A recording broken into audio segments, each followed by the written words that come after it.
या हय्यू या कय्यूम बिरहमतिका अस्तगीस, या हय्यू या कय्यूम बिरहमतिका अस्तगीस।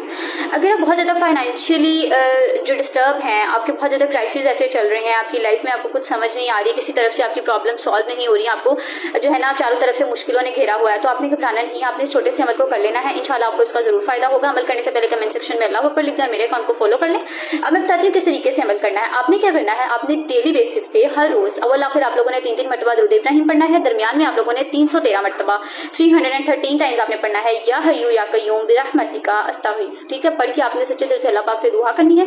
डेली बेसिस पे आप कोशिश करें, किसी भी फर्ज नमाज के बाद इसको 313 मरतबा पढ़ के अल्लाह पाक से दुआ कर लें। इंशाल्लाह आपकी जो भी फाइनेंशियल क्राइसिस चल रहे होंगे या आपकी लाइफ में कोई भी प्रॉब्लम्स चल रही होंगी, इंशाल्लाह इस अमल के करने से आपकी वो प्रॉब्लम सॉल्व हो जाएंगी। आपको जो भी मसले मसाइल लाइफ में चल रहे होंगे वो स्मूथली जो है वो सॉल्व हो जाएंगे। इंशाल्लाह अमल बहुत आसान है, लाजमी ट्राई करें, इंशाल्लाह आपको इसका जरूर फायदा होगा। जज़ाकल्लाह।